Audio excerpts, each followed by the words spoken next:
Hello everyone, Schwartzfiat here, and welcome to part 3 of my Anno 2205 playthrough. Now in this episode I want to focus entirely on the orbital station, as well as explain what all the technologies in the technology nexus do. Now this is unfortunately a re-record because I had this entire episode up ready to go online, but as I mentioned before, I watched the entire video myself before uploading it, and yeah, the sounds from the game were overriding my voice on too many occasions, and yeah. I want to make sure that everything I say is well understood and well heard. But just to be clear, like I say, this video is going to focus entirely on the orbital station as well as the technologies here, and it's ideally useful for people who are first and foremost considering purchasing the orbital DLC, because everything that I'm going to be talking about in this episode does require this orbital DLC. Additionally, it's also for people who maybe have the orbital DLC but the station isn't making sense to them, or they aren't exactly sure as to how to go about it, or most importantly, they're looking at all the technologies and they have no idea what they do, because while each technology does give a description, if you're new to the game or aren't familiar with all its mechanics, that description may not be very useful to you. But first and foremost, let's talk about how we have our station set up. Now, in order to research a technology, you have to have a certain number of technology nodes in that particular area. So here we see the agricultural units. For each one of these units, you're able to research one level of agricultural technology. So you have your tier 1s there, then when you build a second, you're able to research everything along the second line, the third module that you research along the third line, and so on and so forth, until you have a maximum of 5. So as you can see, by looking to the left, I have 5 agricultural modules, 4 biotech modules, and then 1 energy, 1 heavy industry, and 1 electronics. So you'll need 1 module for every row of technology you want to be able to access. Now each module requires not only a certain 2 resources, but they require 3 adjacent modules for their maximum effectiveness. Additionally, temperature has to be maintained. Now I don't need to go into too much detail about this because the game gives you instant feedback about how effective it's going to be, but the long and short of it is, when it comes to temperature, however, each module, as you can see, generates its own amount of temperature, and the amount of temperature it generates, or heat, is dependent upon how close it is. So if we take a look over here at this module, you'll notice that it's benefiting some from the solar cells. We have the 3 solar cells here. Now solar cells generate a very high temperature, and you may notice that they're pretty far away, and this is because with the temperature, the optimal temperature range for here is between 20 and 29 degrees. We currently have it at 28. If we were to move these solar cells closer, it would increase the temperature and put it beyond the optimal. Now it would in fact increase the benefit from solar cells, but I found that the temperature of the station plays a greater effect on how much expertise you get than the modules down below. And then, generally speaking, by supplying the full amount of resources they need, it increases your expertise by 10. But all in all, it's pretty self-explanatory. It tells you what module it needs, and it gives you instant feedback about how effective they are. You can cool the module by building these cool modules, pretty self-explanatory, and their effect is based on how far away they are. So I only needed a little bit of cooling here, so you can see why I built it so far away from the modules. But that's pretty self-explanatory. But what isn't so self-explanatory is the technology. So we're going to go through every technology here, and I have now reduced the volume greatly, so you should be able to clearly hear what I'm saying. Hopefully this time it will be better. Okay, so for starters, each area has their tier 1 technologies, and all of these do the same thing. They increase the production of all facilities of that type by 10%, so 10% more to agricultural facilities, heavy industry, energy, electronics, and biotech. Pretty simple, pretty straightforward. Now these ones up here, when you get to the second tree, they have a 50% bonus to the missions from each corporation. So we take a look here. The game has 5 different corporations that you'll encounter. From time to time, they'll come to you with different missions, and each one specializes in their own thing. So you have a Fox or Dr. Elena Hofwegen for electronics, ADN Bargava for the heavy industries, Luca-Volidon for biotech, May Tien for energy, and Iman Buhari for agriculture. So for example, if you get the technology that boosts, let's see, we take a look here, in the agricultural tree, then that will increase the bonuses or mission payout that you get for doing missions for Iman Buhari, and so on and so forth. Now, the rewards that they offer for missions vary. First and foremost, they offer credits from time to time, which are always useful, unless you had your cap. But they also can offer Iridium, and then they'll also offer the rare resource for the particular region that you happen to get the mission in. So for example, if they offer you a mission in the Arctic, there's a chance that the payout will be oil. And then once you enter into the stock market, they offer influence. Influence is very valuable, but we'll discuss that more once we enter the stock market. Point being, these technologies in each area increase the amount of that, whatever the reward is, by 50%. So it's really not a bad thing. Now over here you have the combat bonus, or combat tech rather. Each tree has its own combat tech that either changes ability greatly or enhances an ability. To put it simply, you have for the agriculture one a note or emergency system, and what it does is it makes support fleet now summon John Rafferty as opposed to what it does by default. Now John Rafferty is this guy here, and to put this technology in a very too long did not listen way, you get a healer now instead of submarines that do DPS. It's pretty simple. Now with this one over here, the radius of kinetic shield is doubled and the fuel cost is reduced by 2. Now kinetic shield makes it so that any of your units influenced by the kinetic shield are invulnerable for a couple seconds.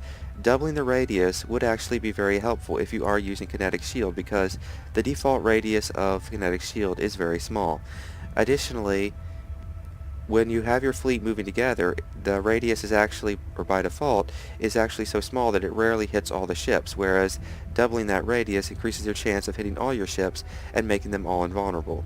Now, when it comes to fuel, fuel is what you use to activate wave mines, repair drones, and the kinetic shield. You get this by killing enemies. They drop as little blue things after enemies die. So essentially with this, you're reducing the cost of that and increasing the radius. So it depends on whether or not it's useful as to how much you use kinetic shield. I personally rely mostly on repair drones, as I find it's easier to repair damage than to mitigate damage, but it's all down to playstyle. This one here doubles the radius of the repair drone, as well as decreasing the cost rather by 2. I really don't find this one to be very worth it or worth pursuing, because the default radius of repair drone I find is more than enough to cover your fleet if you're having them all move together. Now this one alters the rocket technology consumable. I'm not going to really comment on this one, as I've never played around with the alterations, so I'm not going to talk and act like I know something when I don't. But all I'm going to say about this one is I don't feel I'm missing much, because the default rocket fire works pretty well. Now this one here, the damage and pushback of wave mines is increased by 100%, and the fuel cost is reduced by 1. Wave mines essentially allow you to choose a point in the map that sends out a massive wave that pushes all enemies away from the epicenter. I really don't use this technology or whatever it is. Not only the technology, but I don't use wave mines is what I'm trying to say, because I don't really find it useful, because it requires fuel. Fuel can alternatively be used for the kinetic shield or the repair drone. So essentially with wave mine you have a choice. Do I want to repair my ships? Do I want to make them invulnerable? Or do I want to push the enemy back? Though I should point out, wave mine does stun them for a few seconds, so that could be useful. But again, this just doubles the effect of that and reduces the cost. So if you use wave mine a lot, yeah, this might be a good technology. Now here we have the alteration technologies. Each tree has its own that's available in the middle of tier 2, and what this does is it makes a factory produce or use a different resource than it otherwise would by default. And these are kind of hit or miss technologies. I don't know if that's the way to say it. They can be extremely useful, but it really depends on a variety of factors. So I'm not going to say that any of these technologies are useless, except for the one in heavy industries. That one's crap. But whether or not you get them really depends on a number of factors, and that's probably what the bulk of this video is going to be explaining, as these technologies have the greatest impact on the game as they change it rather than enhance it as other technologies do. And let's just go through them one by one, shall we? Now, we pretty much already talked about this one. This makes luxury food factories use rice instead of beef. So let's just dive. Alright, now to show you the full effect of this, I've gone back to my very first game on easy to show you how this works, because this was before any DLC came out. So you're going to look and see here what it is by default. Essentially, with the luxury food factories, those are these things here. Luxury food is consumed by Tier 3 citizens in the temperate region and Tier 2 citizens in the Arctic. Now, by default, it requires beef and wine. Wine is, of course, produced from vineyards. Now, the technology alteration makes it so that instead of beef, it requires rice, or as I believe the English version calls it, organic food. And these are produced right from the start at Tier 1 citizens, and it's the basic food source for them. So you're essentially making it so the same food source for your beginner citizens is used for your later citizens. Now, these farms, as you can see, this one's fully upgraded, so look at the outline in orange to see the full effect of it, or you can see other variations here that I have of this farm. You can see how much space it takes up, however. Additionally, you can see that it requires 92 credits a minute, as well as a workforce of 69. So with this technology, this farm will be used to produce luxury food instead of beef. Now here we have a cattle farm. As you can see again, the outline in orange shows how big it is. Additionally, we look at the cost, 1,800 credits per minute, as well as a workforce of 200. Additionally, however, cattle farms need soybeans in order to feed the cattle. This here is a soybean farm.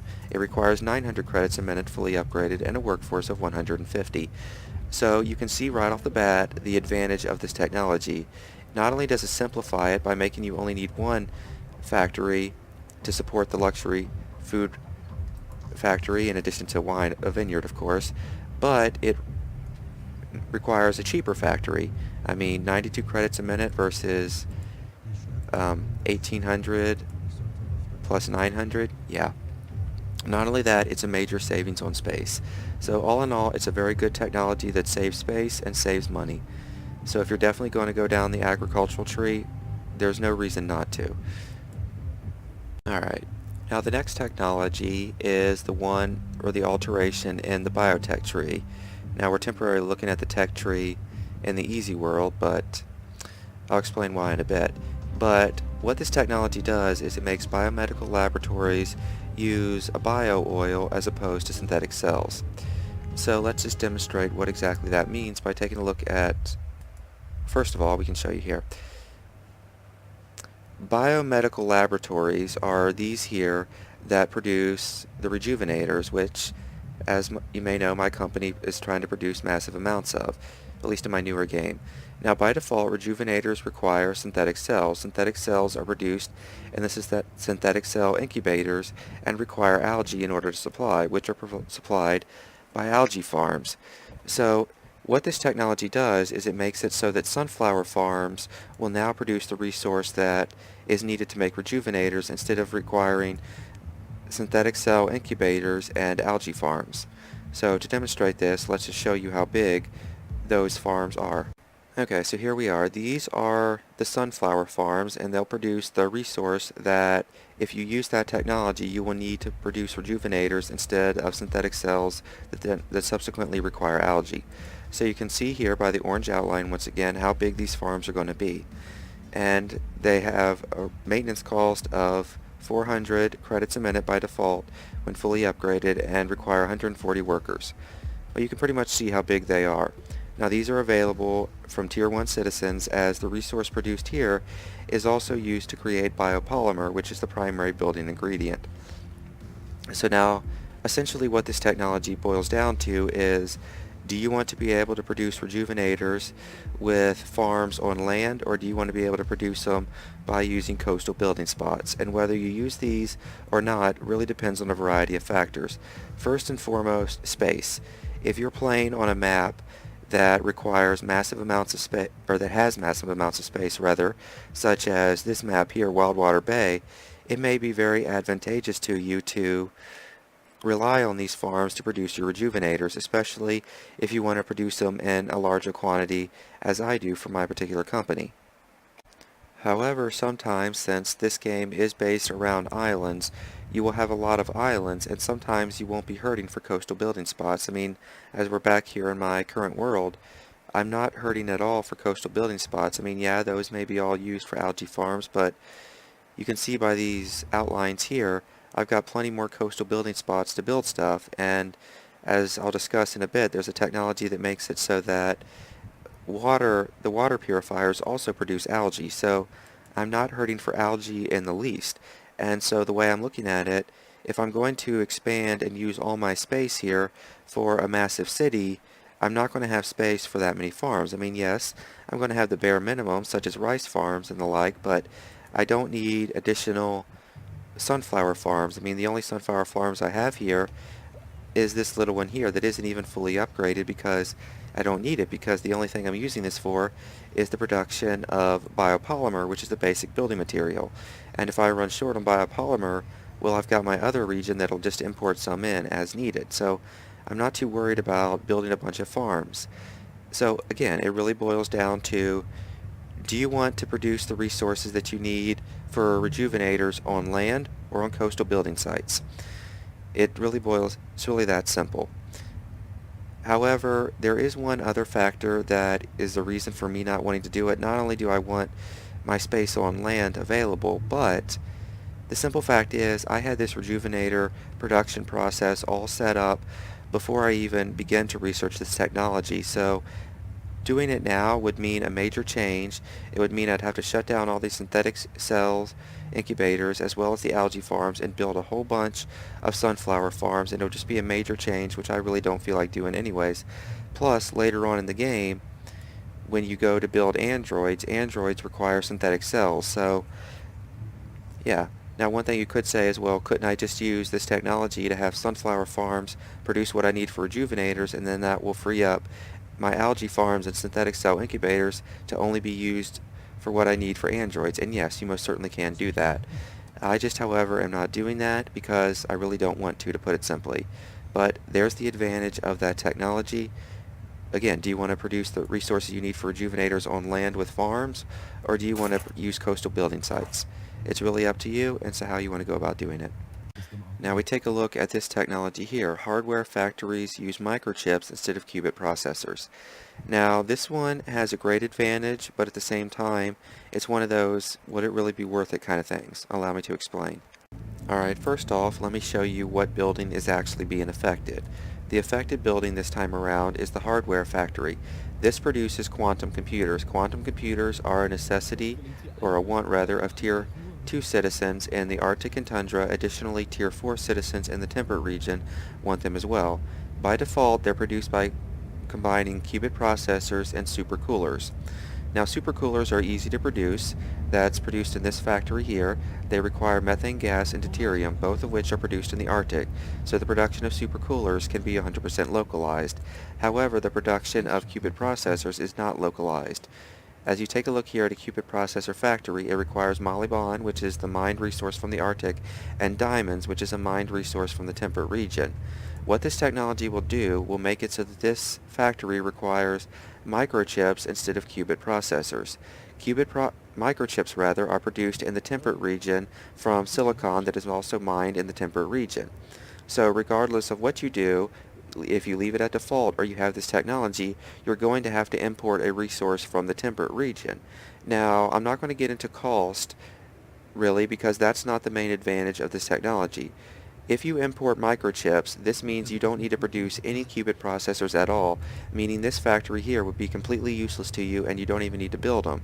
And the too long did not listen version of the benefit of this technology is it allows you to produce quantum computers without needing this mined resource from the Arctic. You no longer need molybdenum, and that can kind of be a huge deal, because when you look at the mountain building sites, let's see, where's one? The only things you can really get from a mountain building site in the Arctic is aluminum, which is used for the construction of building materials, so you generally only need one mine unless you want to produce massive amounts, molybdenum, and then geothermal turbines for energy. Well, once you get access to gas power plants, geothermal turbines are really not that necessary. So you can then fill up and basically just use pretty much every mine for molybdenum or whatever it's called. And this is a very, very valuable resource in the Arctic, as it's what you use to produce neural implants.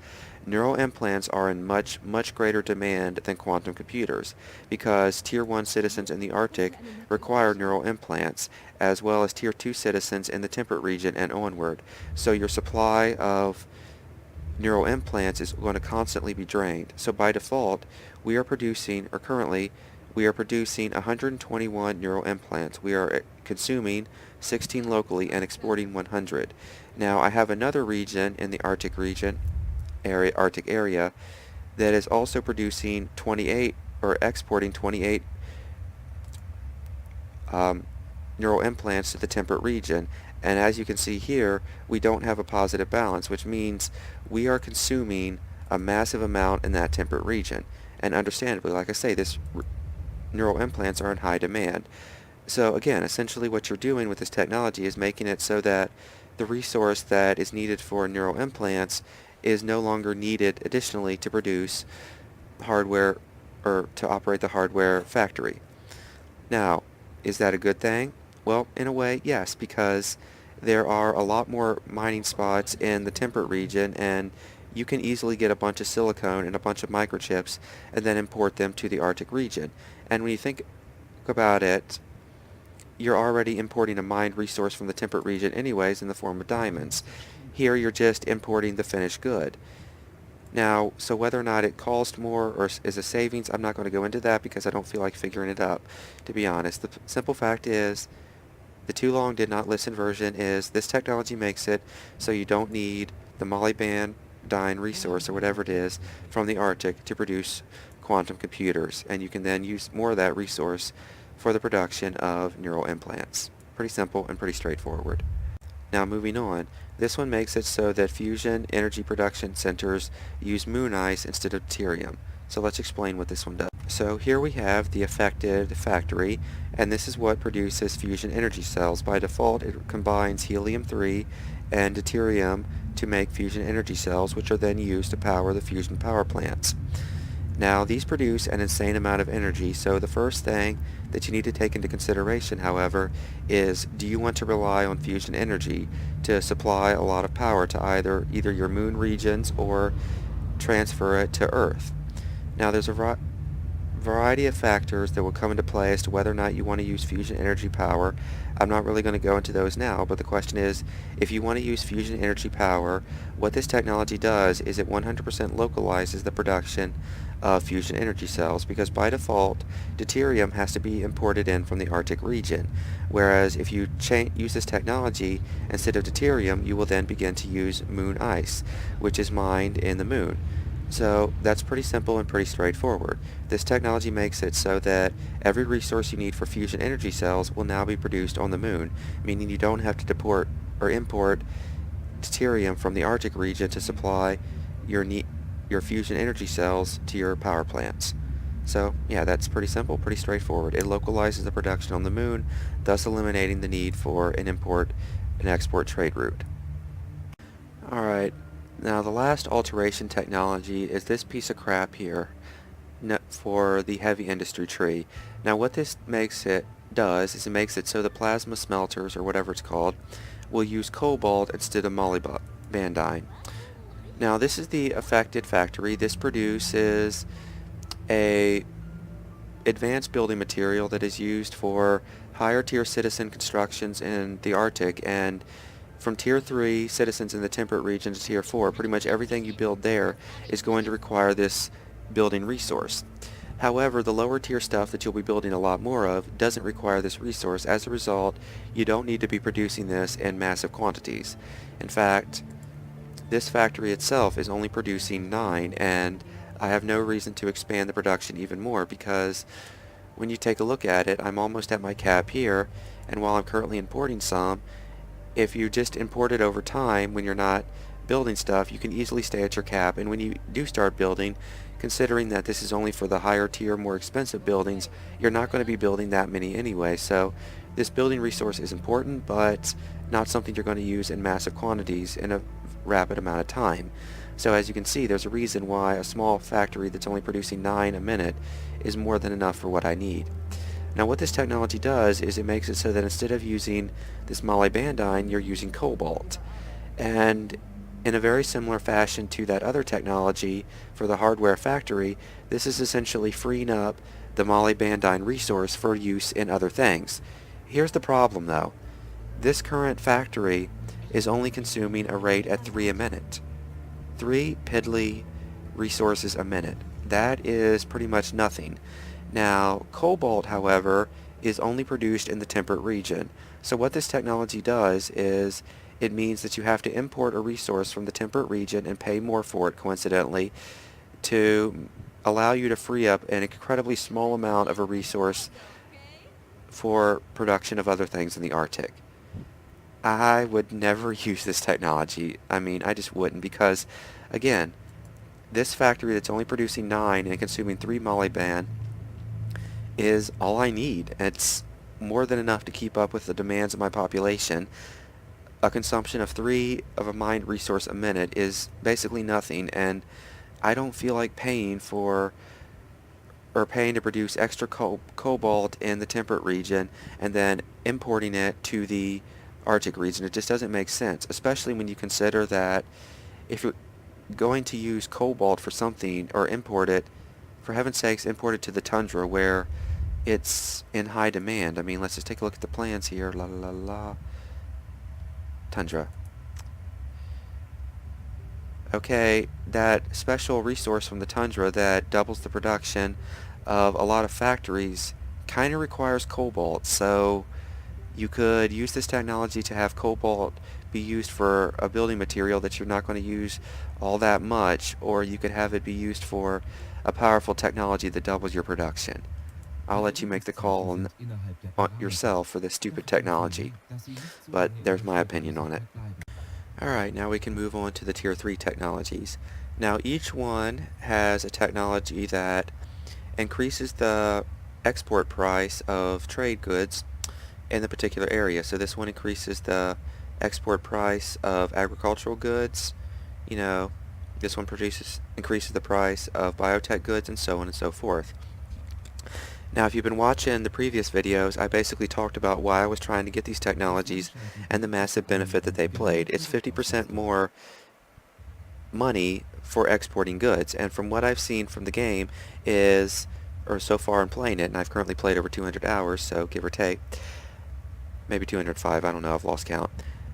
But the point is, what I've noticed in my time of playing is that once you have this benefit of 50% more income, then it doesn't really matter how low the market price sinks.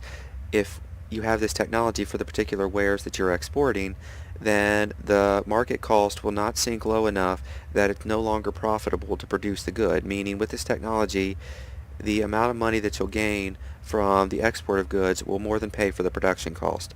You know, again, that's from what I observed. So these technologies are basically 50% more money from export routes. So if you're going to specialize in a certain type of good, such as I'm doing with pharmaceuticals and agricultural, then you definitely want this technology to be able to export it to the world market. So, I mean, if we take a look here, we are currently generating 146,235 credits a minute from the marketplace, or the world market.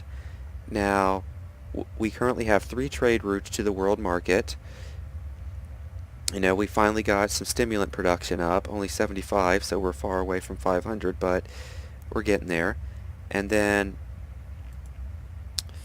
you know, with our temperate region down here, we're producing 500, or exporting 500. So with all these prices here, they've been increased by 50% by this technology. Then here. So that 50% really adds up, and it's really what's helping me be very, very profitable. So these technologies are must-haves if you're doing like I do and want to make the majority of your income on exports rather than setting the game to where the tax income from citizens will allow you to make a profit without the need for exports. Now, additionally, in the middle of the Tier 3 technologies, there's another technology that does the exact same thing as the Tier 1 technology, and that is increases the effectiveness of each respective technology type of factories by 10%. So it's the effect stacks with the previous one, allowing you to get up to 20% bonus production in any area that you choose. So that technology is a win-win. Great. Now we have here the technologies that allow you to get more rare resources. In the Arctic region, this doubles the amount of resources that you get from doing the combat missions. For the biotech, it gives you 10 or chemical oil per minute, and you can see right now I've gotten over 3,341, and in previous videos I was fighting so hard to be able to finally get the ability to get this technology, and now you can see what kind of benefit it's played. Down here in the electronics tree, you get the technology that gives you 11 units a minute of the rare resource in the temperate region, which is these blue tubes here. In the electronics one, or energy one, you get 15 iridium units a minute, which is the resource that is used everywhere, so that's most definitely worth having. And the entire energy tree in of itself, no matter what area you're specializing in, is worth having, but regardless. Then over here, for the heavy industry one, it gives you 6 of the rare resources that you need for the moon. So this is a passive generation of resources, rare resources, which are win-win. And when you consider that the base game was pretty grindy in how you gain these resources, these technologies are a very welcome advent. Moving on to Tier 4, every area has a piece of technology, so to speak, that will affect your espionage activities, as well as increasing the effectiveness of them. Now, espionage is only available if you enter the stock market, and I will point out that you do not need paid DLC to access the stock market, as that was a free DLC, which is a good idea. But this increases the effectiveness of your sabotage efforts and all that. I'm not really going to comment on it further than that, other than saying each one affects the specific area, but I'm not going to give too much comment on it because I don't like sabotaging my competitors. I want to play fairly, and it just, I don't know, seems kind of backbiting or rude to do that. And you may say, well, this is a business game, it's all about getting the competitive edge. And yes, but you got to keep in mind these competitors, quote unquote, don't really feel like competitors. I mean, yeah, you do compete for market dominance, and once you engage in the stock market, they're going to brutally try to take over your company, and that's true, but these are also the people that help you out with missions and sector projects. So for example, Mei Tian of Lisheng Energy, well, she's the one who helped me build the hydroelectric dams in that one region that's providing me so much energy, and then all these others are helping me out in other ways. So I don't really want to bother sabotaging them, which is why I don't have these technologies. But if you want to invest in the stock market and sabotage your opponents, then, well, yeah, guess these technologies are going to be good ones for that. But other than that, I'm not bothering. Now, additionally, in the Tier 4 level, every area has a bonus technology, or not bonus, a technology that allows for bonus production. Essentially, these are pure gains with nothing to lose. They make it so that a certain factory in each area produces an additional resource in addition to what they already produce. So this technology here in the agricultural one makes it so that the facilities that produce water also produce algae, which is a win-win. Now this one over here in the biotech one makes it so the android factories also produce neural implants. Neural implants, of course, are required by your citizens, and while these factories, I do not believe that this will make android factories produce enough neural implants to even begin to meet the demands of the citizens. The fact that they're producing extra ones means you will have to import fewer from the Arctic region, and they're being produced additionally for free at no additional cost. So with all these technologies, you're getting more resources at no additional cost. And sure, it's not much, but some free resources better than no free resources, right? And so we move down to electronics ones.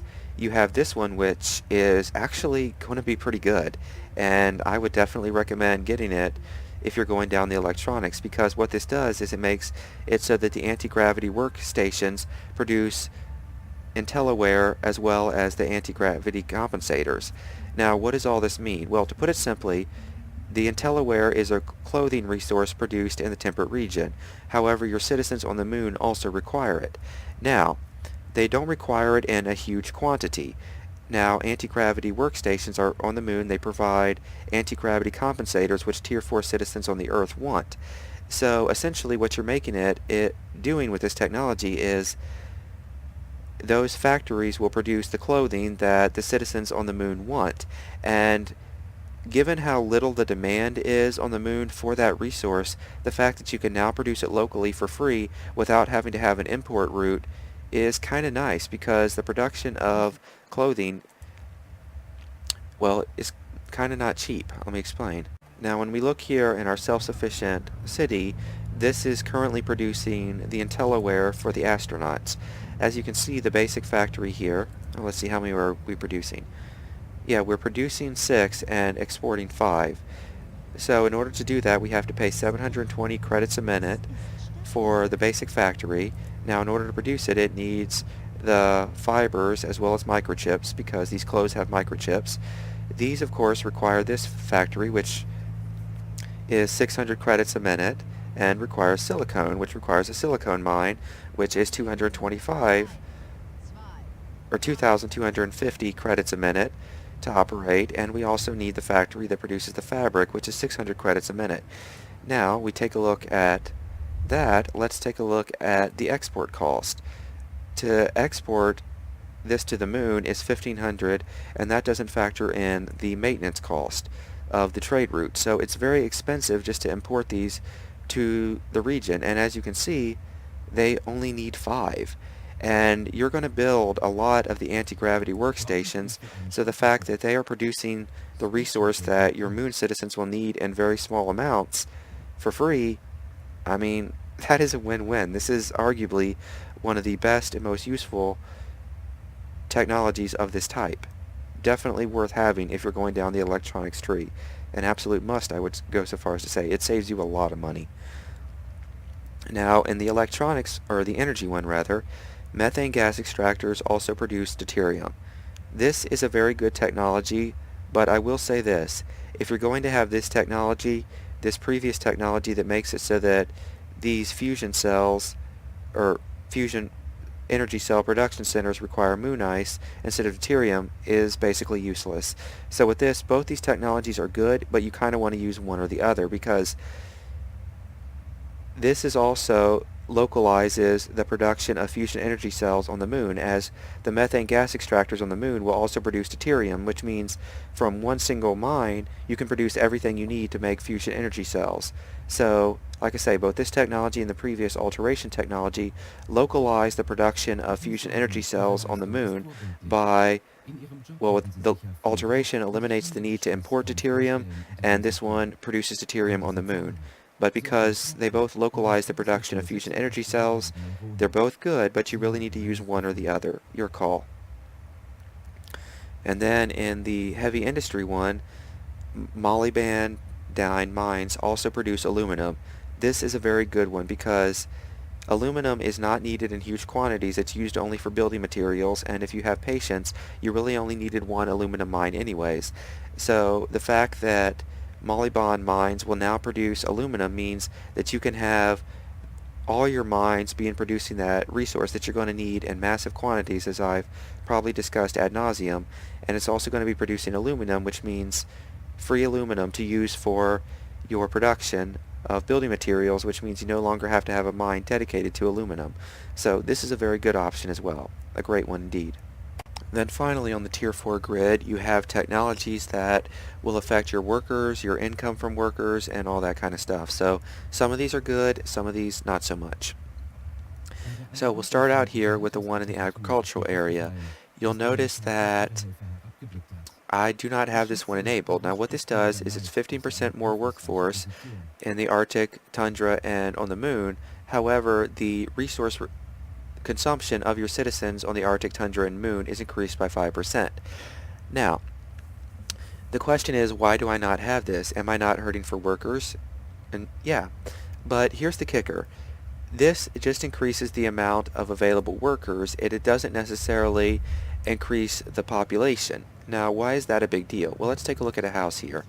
As you can see, there are currently 85 people living in this house, but only 27 of them are wanting to work. So that means I got 27 workers out of this 85. This technology will increase the amount of available workers, but it doesn't increase the available population. Now you may say, well, what's the big deal about that? Essentially, you're getting more workers, but you're not getting more tax income, but the amount of resources that they consume is also increased. So you're having to pay more to support these citizens, but you're not getting more in tax revenue.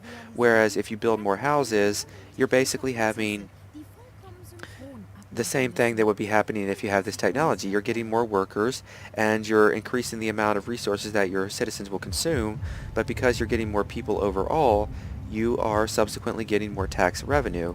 And in addition to that, the only way to increase your corporation level and get more stuff is to increase your population. So that's why I'm not using this technology, because yes, more workers would be nice, but if I want more workers and no matter what I do, their amount of resources that they require is going to go up, well, I'm going to get workers that will build more houses so that I make more money and my corporation level increases. And I hope I've explained that well, but that's why I'm not using this technology. This one, on the other hand, plus 15% more tax income with a 5% increase to the consumption of goods in the Arctic tundra and on the moon. 15% more money? Yes, please. Although it should be stated that the amount of income that you get from people in this area is abysmal anyways, but more money is always nicer, and the 5% increase to the goods that they consume isn't all that noticeable, so I'm not too worried about it. So I happily got more money, but be aware that you're not getting much money anyways from these regions. Now this one down here in the electronics, plus 10% increase to the tax income, but minus 10% to the amount of workers you have in the temperate region. Now this is one of those technologies that whether or not you use it is dependent on one major factor, and that really determines when you set up the game for your new game, what did you set the worker status to be? Again, one of the options you have is to make it so you have a lot of workers or you have as few workers as possible, which is what I've set it on. If you're playing on the easier difficulty with a lot more workers, this technology is a no-brainer. Plus 10%, again, 10% increase to your tax income, minus 10% to your available workforce in temperate region. When you're playing on the easier difficulties and you have your workers set to high, the amount of available workers you have is going to be insane. I mean, you may have noticed at the bottom left of the screen when I was showing you my cities in the easier game earlier in this video, there was like 30,000+ workers available. You know, even though I'm not using any drone modules in that region, there's just way too many workers to fill the positions. So this technology is a no-brainer and nothing but a benefit if you're playing on easier difficulties. But for me, considering how few workers that I have, this would be a bad idea. Alternatively, you could supplement it with drones and free up some workers that way to compensate for the loss, but that kind of seems counterproductive because, well, drones don't pay taxes, or it's kind of complicated, but a too long did not listen version is, if you're playing with lots of workers available in the game settings and not like I am, this is a good technology. If you're playing like I am, it's not worth it. Now this one over here, plus 10% increase to the available workforce, but minus 10% to the tax income from the Arctic tundra and on the moon.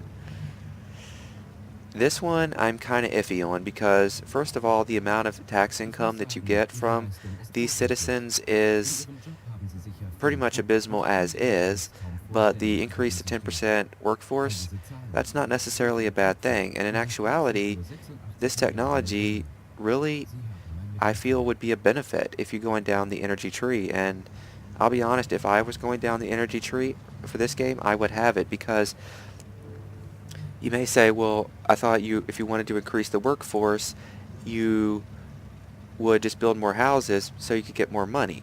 And yes, but you got to keep in mind, this increases the workforce without increasing the amount of resources that you need to maintain them, because the tax income as it is kind of abysmal.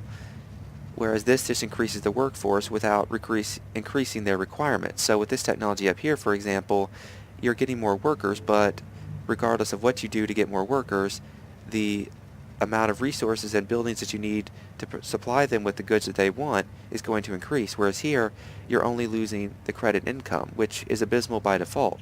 So in a way, this one is actually a benefit because, yes, it's less money, but when you consider that you don't need any additional resources to support the population, that could actually be saving you some money. So this is a good technology and one that I would have if I were going down this route.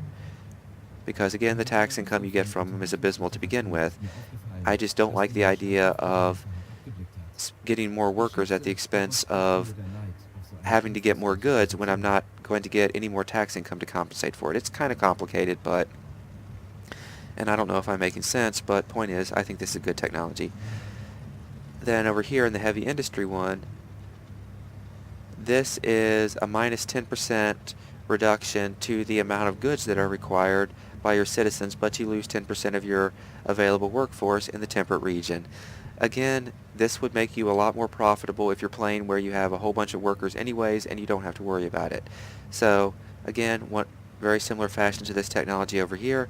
If you're playing the game on easier difficulties with lots of workers, go for it. If you're playing on game on a difficulty like I am, I wouldn't bother. And then finally, that leaves us with the technologies that we have here at the top trees. Now, whether these are good or not, well, it kind of depends. So let's start with this one in the agricultural area. This reduces the amount of agricultural goods that your citizens consume in all regions by 15%. So this means anything that they consume that's directly an agricultural good is reduced by 15%. So basic foods are considered agricultural goods, so their consumption of them is reduced by 15%. Now, it's important to note if they are consuming a good that requires an agricultural product at base to produce the end good, then this is not affected. So to kind of explain what I'm talking about, let's take a look at this. Now, algae farms are considered agricultural, but can you consider that the citizens don't consume algae directly, but rather the rejuvenators that are produced by algae? This doesn't reduce their consumption of that good. Essentially, you look at a good they're consuming, and when you hover over it, it'll show at the top what it is and whether it's an agricultural good. Everything that says agricultural good, the consumption of your citizens will be reduced by 15%. So after getting this technology, that's why I have so much food to spare, and that's why I have so much water to spare. Additionally, Vita drinks are also considered an agricultural good, so their consumption of that is reduced. Luxury food, also an agricultural good. So every end product that your citizens consume that's classified as an agricultural good, their consumption of it will be reduced by 15% with this technology. It is definitely worth having and very, very useful. Over in the biotech tree, we have this one. Androids in storage will generate workforce. I don't really want to bother with this because, yeah, it sounds nice. Yeah, you could get extra workers, but in the same way that drones don't pay taxes, androids don't pay taxes either. And generally speaking, the taxes you get from your workforce in the temperate region especially does kind of compensate for the expensive stuff that you have to provide them. So I don't want to use this technology because if I'm going to have people working for me, ideally I want them to pay taxes. I don't want robots working for me. And plus, well, again, I just really hate unemployment, and I don't like the idea of letting drones and androids do stuff for people when there's people out there that want jobs and want to work. I mean, it's fine providing androids to my citizens that are lazy, but my philosophy is if a citizen or human in my area under my authority wants a job, I want to provide them one. So that's why I don't use that one. Then you have this one here. This is plus 5% productivity in every installation or building, but the energy requirement is increased by 25%. Now, whether or not this is a good one, that depends on how much energy you have. If you went down the energy tree, then yeah, I would recommend it, but I really would not recommend this one unless you have insane amounts of energy to spare.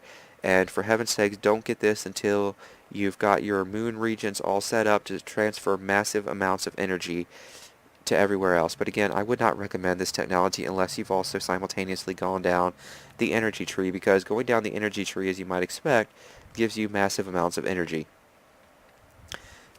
But yeah, so 5% more production, 25% more energy required. It would be good if you have a massive amount of energy to spare. And I definitely recommend having this technology at the top tier of the energy tree before even thinking about getting this one, because what this one does, all houses produce energy, and the amount of energy they produce is not a joke either. I mean, to put it in perspective, when I went down this tree just to unlock everything, when I deactivated this technology, I lost about 6,000 energy being generated from the temperate region, and I was not expecting it to be that much, and I had unintentionally become dependent upon it. So once I deactivated this technology, I went in the negative 700 when I was previously over 5,000 extra. So the amount of energy that this technology will give you is absolutely insane, and if you want to go down the electronics route to get this technology for 5% more productivity, I definitely recommend doing it in conjunction or in tandem, whatever, with this technology. They have great synergy with each other and a great benefit. But this technology in general, free energy from all your houses. I mean, that is just absolutely amazing. Now this one, I'll admit I've never gone down the heavy industry tree once while playing, so again, I don't want to talk a lot about something when I have no idea, but it says that it'll create a global storage area for all your building materials. So what that sounds like is it makes it so that you no longer have to import building materials from one region to another, which if that's true would be nice, but I'm not going to talk about it because I don't like talking about things that I don't know anything about. But yeah, all in all, there's every technology explained. Hopefully the tree now makes more sense to you, and yeah, hopefully you'll be able to clearly hear the audio in this one. And I kind of hope it's not bad in the next episode, which I've actually already recorded before re-recording this one, so I guess we'll see. But in any case, thank you all for watching. Hope you have a great day, and cheers.